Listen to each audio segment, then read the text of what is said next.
नमस्कार दोस्तों, आज मैं झीलों के टॉपिक के साथ आया हूँ। झील। सबसे पहले प्रश्न ये उठता है, अभी झील किसे कहते हैं? जल से भरे हुए प्राकृतिक गर्त को झील कहते हैं। जल से भरे हुए प्राकृतिक गर्त को झील कहते हैं। राजस्थान में मुख्यतः दो प्रकार की झीलें पाई जाती है और उनमें पहली है खारे पानी की झील और दूसरी है मीठे पानी की झील। मुख्यतः राजस्थान में दो प्रकार की झीलें पाई जाती है। नंबर 1 खारे पानी की झील और दूसरी है मीठे पानी की झील। तो दोस्तों, खारे पानी की झीलें सर्वाधिक नागौर जिले में पाई जाती है। सर्वाधिक खारे पानी की सर्वाधिक झीलें नागौर जिले में, और मीठे पानी की सर्वाधिक झीलें उदयपुर में। मीठे पानी की उदयपुर में, और उदयपुर को झीलों की नगरी भी कहा जाता है। उदयपुर को झीलों की नगरी कहते हैं। झीलों की नगरी उदयपुर, और झीलों का नगर, झीलों की नगरी उदयपुर को कहा जाता है। और झीलों का नगर है वो श्रीनगर। जम्मू कश्मीर श्रीनगर को झीलों का नगर कहा जाता है।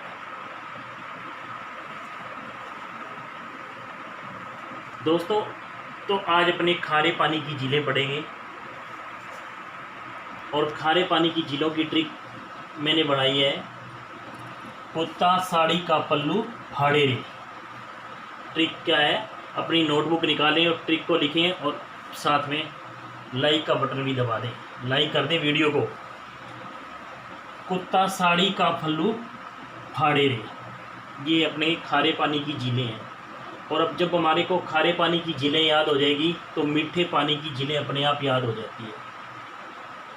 एग्जाम में प्रश्न पूछा जाता है कि निम्न में से खारे पानी की झील कौन सी है? तो 3 झील मीठे पानी की होगी और चौथी झील अपने खारे पानी की याद होगी, तो अपने उसको उत्तर को सही कर देंगे। या पूछेगा निम्न में से मीठे पानी की झील कौन सी है? तो उसमें 3 खारी दे रखी होगी और एक मीठे पानी की झील होगी। तो इस ट्रिक के माध्यम से अपने को खारे पानी की झीलें याद हो जाएगी। कू से बन गया कुचामन। कुचामन झील कुचामन में है और इस नागौर जिले के अंदर। ता से बन गया ताल छापर झील। ताल छापर झील चूरू जिले में है। सा से बन गया सांभर। सांभर झील सांभर के अंदर है, कस्बा और जयपुर जिला है। इसको डी से बन गया डीडवाना। डीडवाना झील डीडवाना के अंदर है और ये नागौर जिले में है डीडवाना। का से बन गया कावोद। कावोद झील जैसलमेर के अंदर है। कावोद जैसलमेर में है। पै से बन गया पचपदरा या पचभद्रा झील, जो बालोतरा के पास पचपदरा, और ये बाड़मेर जिले में है। लू से बन गया लूणकरणसर। उत्तर भारत की एकमात्र खारे पानी, उत्तरी राजस्थान की एकमात्र खारे पानी की झील है जो है लूणकरणसर, वो है बीकानेर में। अब फा से बनेंगे अपने फलोदी। इसको फै मानेंगे फलोदी, और फलोदी है अपने फलोदी जोधपुर के अंदर। फलोदी तहसील है और जोधपुर जिला है। डे से बन गया डेगाना। डेगाना तहसील, डेगाना झील है जो डेगाना तहसील नागौर जिले में है, जहाँ पर मैंने 7 साल सर्विस की थी। रे से बन गया रेवासा। रेवासा झील सीकर जिले में। तो दोस्तों, बात करते हैं खारे पानी की झीलें। खारे पानी की झीलें तैथित सागर का अवशेष है। बहुत ही मोस्ट इम्पॉर्टेंट टॉपिक है, और इस टॉपिक को बहुत अच्छे से अपने क्लियर करेंगे। तो वीडियो को लाइक करें, और सब्सक्राइब भी नहीं किया अभी तक चैनल तो सब्सक्राइब जरूर कर लें, और शेयर भी करना है वीडियो को आपको। खारे पानी की झीलें तैथित सागर के अवशेष हैं। किसके हैं? तैथित सागर के अवशेष हैं। अधिकांशतः झीलें खारे पानी की झीलें हैं जो अरावली पर्वतमाला के पश्चिमी भाग में हैं। अधिकांश खारे पानी की झीलें राजस्थान के जो अरावली पर्वतमाला है उसके पश्चिम दिशा में है। और खारे पानी की झीलें उत्तर पश्चिमी मरुस्थल और अंतः प्रवाही क्षेत्र में पाई जाती है। पश्चिमी मरुस्थल और अंतः प्रवाही क्षेत्र में खारे पानी की झीलें पाई जाती है। अंतःप्रवाही क्षेत्र में खारे पानी की झीलें पाई जाती हैं। झीलों से नमक उत्पादन करने में राजस्थान का भारत में प्रथम स्थान है और भारत के कुल नमक उत्पादन में राजस्थान का तीसरा स्थान है। प्रथम स्थान गुजरात का है। तो दोस्तों आज अपने खारे पानी की झीलों में सबसे बड़ी, भारत की सबसे बड़ी खारे पानी की अंतर्स्तरीय झील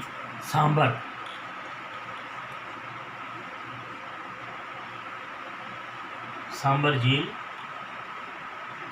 भारत की सबसे बड़ी अंतर्स्तरीय खारे पानी की झील, इसके बारे में अपने पढ़ेंगे। सांबर झील जयपुर जिले में, और सांबर झील की आकृति है कुछ इस प्रकार है, आयताकार आकृति में है। सांबर झील दक्षिण पूर्व से उत्तर पश्चिम की ओर 32 किलोमीटर इसकी लंबाई है। सांबर झील की लंबाई 32 किलोमीटर, दक्षिण पूर्व से उत्तर पश्चिम की ओर 32 किलोमीटर लंबी है और इसकी चौड़ाई 3 से 12 किलोमीटर, 3 से 12 किलोमीटर इसकी चौड़ाई है।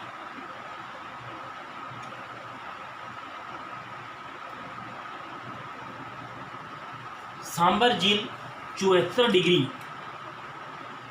पूर्वी देशांतर से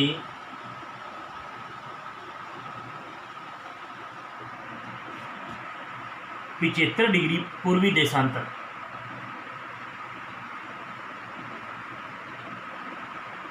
74 डिग्री पूर्वी देशांतर से 75 डिग्री पूर्वी देशांतर व 24 डिग्री उत्तरी अक्षांश से 27 डिग्री उत्तरी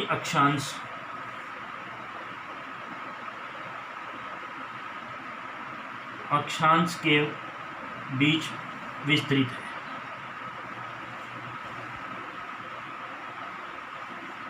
सांबर झील 74 डिग्री पूर्वी देशांतर से 75 डिग्री पूर्वी देशांतर व 24 डिग्री उत्तरी अक्षांश से 27 डिग्री उत्तरी अक्षांश के मध्य विस्तृत है। सांबर झील के निर्माता बिजोलिया शिलालेख के अनुसार बिजोलिया शिलालेख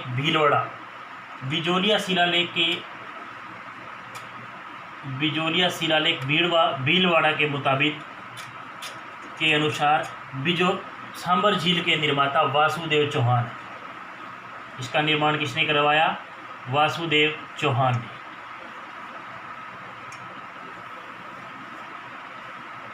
सांबर झील में 5 नदियों का पानी गिरता है। सांबर झील में 5 नदियों के द्वारा पानी आता है। उसकी ट्रिक मैंने बनाई है। रूपा खाड़ी में खड़ी। सांबर झील में गिरने वाली नदियां, ये क्वेश्चन सेकेंड ग्रेड में पूछा गया था और पिछली कांस्टेबल भर्ती उसी के अंदर पूछा गया है कि सांबर झील में कितनी नदियां गिरती है। तो सांबर झील में 5 नदियां गिरती है और उसकी ट्रिक है रूपा खाड़ी में खड़ी। रू से रूपनगढ़, रूपा से बन गया रूपनगढ़, खाड़ी से खारी, और इस में से 2 नदी बनती है भाई, एक तो मेंथा और एक मेंढा, और ये खड़ी से खंडेला बनेगी। इस प्रकार ये 5 नदियां हैं। ये इन 5 नदियों का जल है जो सांबर झील में गिरता है। तो दोस्तों ये 5 नदियां हैं जिनका जल सांबर झील में गिरता है। सांबर झील भारत की सबसे बड़ी स्थलीय खारे पानी की झील है। खारे पानी की सबसे बड़ी स्थलीय झील है। और वैसे पूछे तो भारत की सबसे खारे पानी की सबसे बड़ी लेगून झील है। वो जो लेगून झील है वो तो है चिल्का झील उड़ीसा, चिल्का झील उड़ीसा में। और स्थलीय वाला पूछे कि भारत की सबसे बड़ी खारे पानी की स्थलीय झील, तो वो है स्थलीय झील तो है अपनी सांबर, और लेगून झील है वो खारे पानी की सबसे बड़ी, वो तो है चिल्का झील उड़ीसा में, और खारे पानी की सबसे बड़ी स्थलीय झील है भारत की, वो है सांबर झील। राजस्थान भारत के कुल नमक का 12% नमक उत्पादन करता है। हमारा राज्य राजस्थान भारत के कुल नमक का 12% नमक उत्पादन करता है।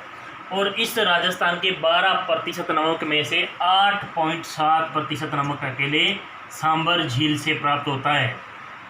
8.7% नमक सांबर झील से प्राप्त होता है। राजस्थान है जो भारत का कुल 12% नमक उत्पादन करता है, और उस 12% में से 8.7% नमक है जो सांबर झील उत्पादित करती है। 1870 में अंग्रेज़ों द्वारा सांबर झील में सांबर साल्ट म्यूजियम की स्थापना की गई थी। और सांबर झील से 2 कंपनियों के द्वारा नमक उत्पादित किया जा रहा है। एक तो है Hindustan salt limited, Hindustan salt limited, और दूसरी है सांबर साल्ट लिमिटेड।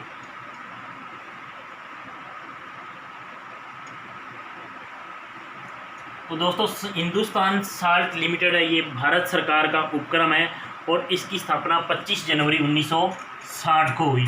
25 जनवरी 1960। और जो सांबर साल्ट लिमिटेड है इसकी स्थापना 30 सितंबर 1964। ये दोनों कंपनियां हैं जो इसमें नमक का उत्पादन करते हैं। सांबर झील से मुख्यतः 2 प्रकार से नमक उत्पादित होता है। एक तो है क्यारी, और पहला है क्यारी,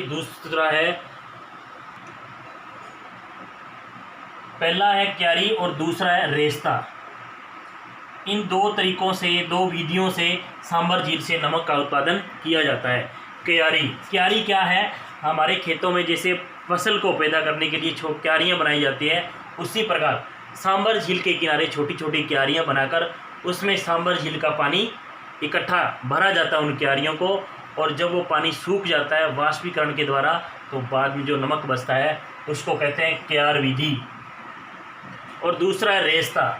सांबर झील के किनारे, चारों तरफ किनारे वायु प्रभाव के द्वारा, गर्म वायु चलती है और उस वायु के वाष्पीकरण में जो जल उड़ जाता है तो किनारों पर पानी सूख जाता है, और किनारों पर जो नमक जमा हो जाता है उसको रेस्ता विधि बोलते हैं। तो सांबर झील में नमक उत्पादन करने के 2 तरीके हैं, एक तो क्यार विधि है और दूसरा है रेस्ता विधि। सांबर झील से नमक उत्पादन करने में 60% तो कुल केंद्र सरकार की भागीदारी है। केंद्र की भागीदारी तो है 60% की, और राजस्थान की भागीदारी राज्य सरकार की कितनी है? 40% राज्य सरकार की भागीदारी से इसमें उत्पादन का अंश है। सांबर झील, तो दोस्तों सांबर झील को राजस्थान का दूसरा नम स्थल भी कहा जाता है। नम भूमि स्थल या आर्द्र भूमि स्थल भी कहते हैं। राजस्थान का प्रथम नम भूमि स्थल है वो है केवलादेव। राजस्थान का प्रथम नम भूमि स्थल केवलादेव है, और दूसरा है सांबर झील। राजस्थान का प्रथम और दूसरा हो गया, दूसरा नम भूमि स्थल सांबर झील है। दोस्तों ये नम भूमि स्थल के बारे में थोड़ा सा जान लेते हैं क्या है। 1971 में ईरान के अंदर एक विश्व समझौता या संधि हुई, उसके अंदर विश्व के नम भूमि स्थलों को बचाने के लिए एक समझौता किया गया, और उस समझौते के तहत सांबर झील को 1990 के अंदर विश्व धरोहर सूची के अंदर शामिल किया गया, और उसको रामसर साइट के अंदर शामिल किया गया। यानी 1990 के अंदर सांबर झील को रामसर साइट घोषित किया गया। राजस्थान के 2 सांबर साइट में 2 स्थल हैं। पहला है केवलादेव भरतपुर, गनापक्षी अभयारण्य और दूसरा है सांबर झील। दोस्तों, सांबर झील के उत्तर पश्चिमी किनारे पर देवयानी तीर्थ स्थल है, वो सांबर झील के उत्तर पश्चिमी किनारे पर है और इसे तीर्थों की नानी कहा जाता है। सांबर झील के किनारे ही नालीसर मस्जिद है। सांबर झील का महत्व धार्मिक और पर्यटन और नमक उत्पादन तीनों दृष्टियों से बहुत महत्वपूर्ण है। तो दोस्तों, धार्मिक दृष्टि से भी सांबर झील का बड़ा महत्व है। इसके किनारे चौहान वंश की कुल देवी शाकंभरी माता का मंदिर भी सांबर में है। वासुदेव चौहान ने इस मंदिर का निर्माण करवाया था। शाकंभरी माता का मंदिर सांबर में है और इसी के किनारे देवयानी तीर्थ स्थल भी है, जिसे तीर्थों की नानी कहा जाता है। तो दोस्तों, कमेंट में आप बताएंगे तीर्थों का मामा और तीर्थों का भांजा किसे कहते हैं। अपने वीडियो को पूरा देखना, लाइक और शेयर ज़रूर करना। नेक्स्ट वीडियो में आपको फिर दूसरी खारे पानी की झीलें ट्रिकों के साथ लेके आऊँगा। जय हिंद।